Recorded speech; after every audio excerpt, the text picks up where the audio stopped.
नमस्ते बच्चों। आज मैं आपको एक शिक्षक के रूप में अपने देश की सबसे बड़ी और महत्वपूर्ण किताब के बारे में बताऊंगा, जिसे हम भारत का संविधान कहते हैं। तो आइए एक नई शुरुआत करते हैं। भारत का संविधान एक सरल परिचय। सोचिए, अगर किसी खेल में कोई नियम ना हो तो क्या होगा? सब अपनी मनमानी करेंगे और खेल बिगड़ जाएगा। बिल्कुल वैसे ही हमारा इतना बड़ा देश कैसे चलेगा, सरकार क्या करेगी और आम लोगों के क्या अधिकार होंगे, यह सब जिस किताब में लिखा है वही हमारा संविधान है। यह कब और कैसे बना? इस महान किताब को बनाने में 2 साल, 11 महीने और 18 दिन का लंबा समय लगा। इसे बनाने में सबसे बड़ी भूमिका डॉक्टर भीमराव आम्बेडकर जी की थी, जिन्हें हम संविधान का जनक, पिता भी कहते हैं। 26 जनवरी 1950 को इसे पूरे देश में लागू किया गया था।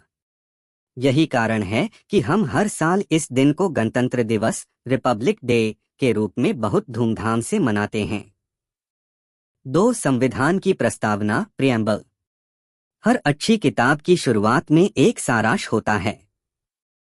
हमारे संविधान की शुरुआत इन बेहद ताकतवर शब्दों से होती है, हम भारत के लोग। इसका सीधा सा मतलब है कि इस देश की असली ताकत किसी राजा या नेता के पास नहीं है, बल्कि यहाँ की जनता के पास है। हमारा संविधान कहता है कि भारत एक ऐसा देश है जहाँ सभी लोग बराबर हैं। सबको अपनी पसंद का धर्म मानने की पूरी आजादी है। हर व्यक्ति को न्याय मिलेगा। 3 आपके मौलिक अधिकार, फंडामेंटल राइट्स। एक शिक्षक होने के नाते मैं चाहता हूं कि आप अपने अधिकारों को जरूर जानें। संविधान ने आपको कुछ ऐसे अधिकार दिए हैं जो आपसे कोई नहीं छीन सकता। बराबरी का अधिकार, चाहे कोई अमीर हो या गरीब, कानून की नजर में सब एक समान हैं। बोलने की आजादी, आप अपनी बात रख सकते हैं और सही सवाल पूछ सकते हैं। शिक्षा का अधिकार, हर बच्चे को पढ़ाई करने का पूरा हक है। 4 हमारी जिम्मेदारियां, फंडामेंटल ड्यूटीज। अगर संविधान हमें इतने अधिकार देता है तो वह हमसे कुछ उम्मीदें भी रखता है। एक अच्छे नागरिक के तौर पर हमारी जिम्मेदारी है कि हम अपने देश और उसके कानूनों का सम्मान करें। राष्ट्रीय ध्वज, तिरंगे और राष्ट्रगान का आदर करें। आपस में भाईचारा बनाए रखें और लड़ाई झगड़े से दूर रहें। 5 सरकार कैसे काम करती है? संविधान ने देश को सुचारू रूप से चलाने के लिए 3 मुख्य हिस्से बनाए हैं। विधायिका, संसद, इसका काम देश के लिए नए कानून बनाना है। इसमें जनता द्वारा चुने गए नेता बैठते हैं। कार्यपालिका, सरकार, इसका काम संसद द्वारा बनाए गए कानूनों को पूरे देश में लागू करना है, जैसे प्रधानमंत्री और पुलिस प्रशासन। न्यायपालिका, अदालतें यह सुनिश्चित करती है कि कानूनों का सही से पालन हो रहा है या नहीं।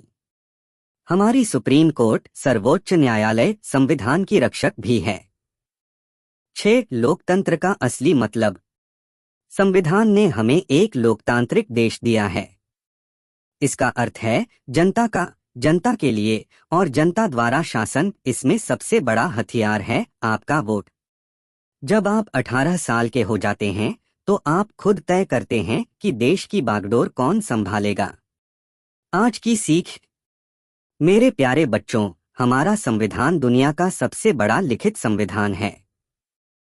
यह सिर्फ कागजों का बंडल नहीं है, बल्कि यह हमें एक आजाद और सम्मानजनक जीवन जीने की गारंटी देता है।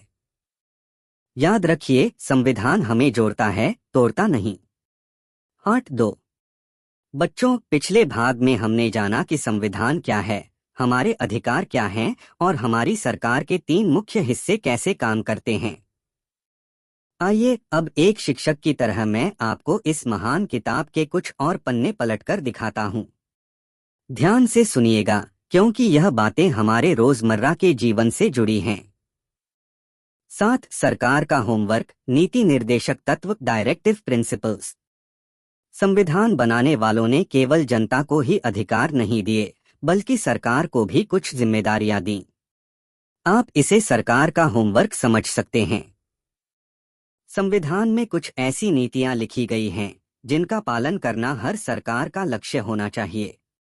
जैसे गरीबों की मदद करना और सबको रोजगार के अवसर देना। यह सुनिश्चित करना कि देश का पैसा सिर्फ कुछ ही अमीर लोगों के हाथों में ना रह जाए।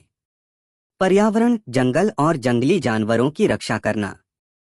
गांव में पंचायतों को मजबूत बनाना ताकि गांव का विकास हो सके। 8. देश का मुखिया कौन? राष्ट्रपति और प्रधानमंत्री। अक्सर बच्चों को यह उलझन होती है कि राष्ट्रपति, प्रेसिडेंट और प्रधानमंत्री, प्राइम मिनिस्टर में क्या अंतर है। इसे एक परिवार की तरह समझिए। राष्ट्रपति ये हमारे देश के मुखिया हैं, बिल्कुल परिवार के दादाजी की तरह। देश का हर बड़ा काम उन्हीं के नाम पर होता है, लेकिन वो रोजमर्रा के फैसलों में दखल नहीं देते। प्रधानमंत्री ये सरकार के असली मुखिया होते हैं, जो देश को चलाने की सारी जिम्मेदारी उठाते हैं और अपनी मंत्रियों की टीम के साथ मिलकर हर दिन के जरूरी फैसले लेते हैं। 9. काम और शक्तियों का बंटवारा, फेडरल सिस्टम। हमारा भारत बहुत विशाल देश है। कश्मीर से लेकर कन्याकुमारी तक सब कुछ सिर्फ दिल्ली में बैठकर नहीं संभाला जा सकता। इसलिए संविधान ने शक्तियों को बांट दिया है। केंद्र सरकार, सेंट्रल गवर्नमेंट, यह पूरे देश को संभालती है। सेना, आर्मी, रेलवे और दूसरे देशों के साथ संबंध जैसे बड़े मामले इसके पास होते हैं। राज्य सरकार, स्टेट गवर्नमेंट, हर राज्य की अपनी सरकार होती है, जैसे उत्तर प्रदेश या महाराष्ट्र की सरकार। पुलिस, अस्पताल और खेती जैसे मामले राज्य सरकार देखती है। इससे कोई आपस में लड़ता नहीं है, क्योंकि संविधान ने सबकी सूची, लिस्ट अलग अलग बनाकर लिख दी है कि किसे क्या काम करना है।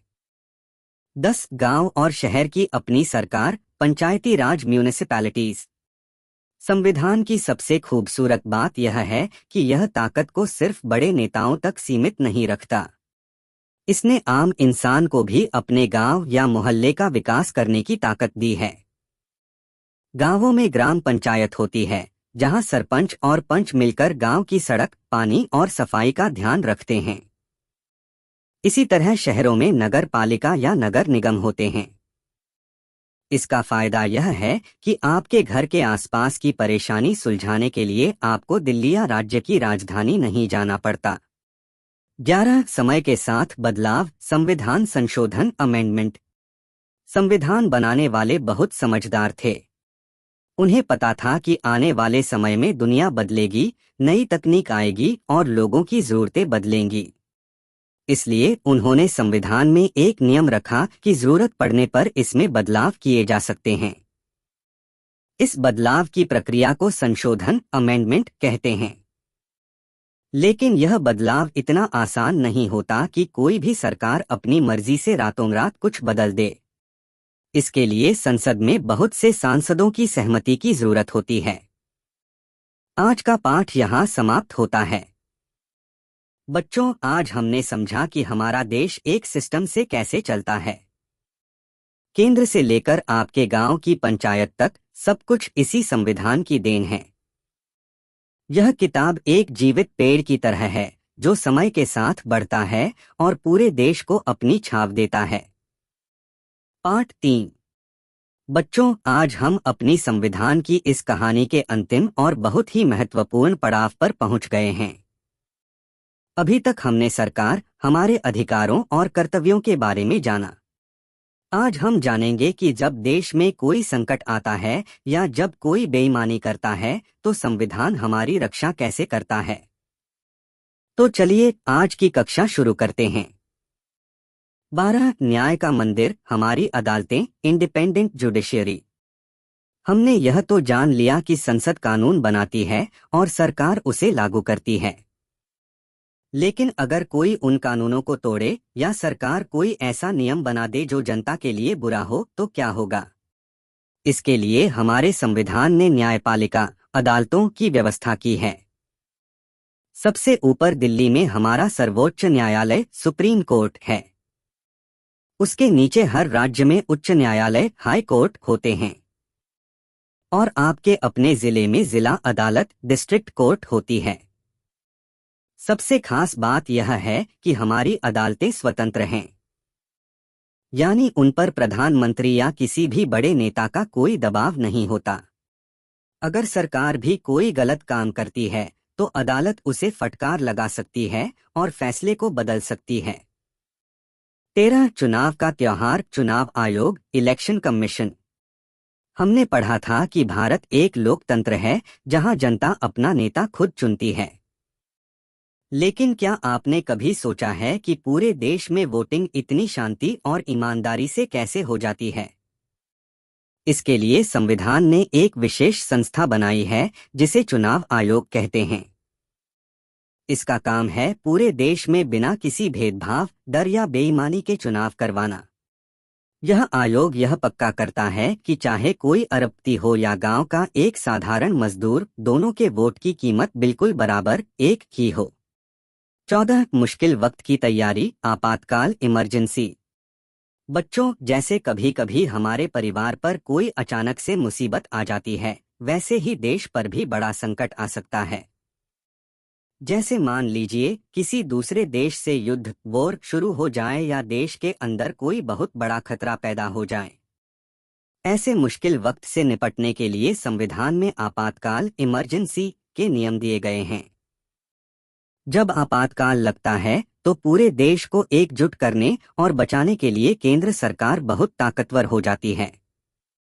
उस दौरान कुछ समय के लिए हमारे कुछ अधिकार रोके जा सकते हैं, लेकिन यह सब केवल देश की सुरक्षा के लिए किया जाता है ताकि देश सुरक्षित रहे। 15 संविधान की आत्मा, अल्पसंख्यक और कमजोर वर्गों की रक्षा। संविधान बनाने वालों का दिल बहुत बड़ा था। उन्हें पता था कि जो लोग समाज में गिनती में कम हैं, अल्पसंख्यक या जो लोग सदियों से पिछड़े हुए हैं, उन्हें आगे बढ़ने के लिए विशेष मदद की जरूरत होगी। इसलिए संविधान में ऐसे नियम बनाए गए जो कमजोर वर्गों, अनुसूचित जाति (SC), अनुसूचित जनजाति (SENT) और महिलाओं को समाज में बराबर का दर्जा दिलाने में मदद करते हैं। आरक्षण, रिजर्वेशन की व्यवस्था भी इसी का एक हिस्सा है, ताकि जो लोग दौड़ में पीछे रह गए हैं उन्हें भी बराबरी पर लाया जा सके। निष्कर्ष, चलते चलते एक आखिरी बात। मेरे प्यारे बच्चों, आज हमने संविधान की इस पूरी महान किताब के पन्नों को आसान भाषा में पलटकर देख लिया है। डॉक्टर बाबा साहेब आम्बेडकर जी ने एक बहुत अच्छी बात कही थी। उन्होंने कहा था कि संविधान चाहे कितना भी अच्छा क्यों न हो, अगर उसे लागू करने वाले लोग बुरे होंगे तो वह बुरा ही साबित होगा। और संविधान चाहे कितना भी बुरा क्यों न हो, अगर उसे मानने वाले लोग अच्छे होंगे तो वह अच्छा ही साबित होगा। इसलिए यह किताब सिर्फ वकीलों या अदालतों के लिए नहीं है, यह हम सबके लिए है। एक शिक्षक के रूप में मेरी आपसे यही गुजारिश है कि एक अच्छे और जागरूक नागरिक बने। अपने अधिकारों को जानें, लेकिन अपने कर्तव्यों को कभी ना भूलें। मुझे उम्मीद है कि भारत के संविधान की यह कहानी आपको बहुत अच्छे से समझ आई होगी। जय हिंद, जय भारत।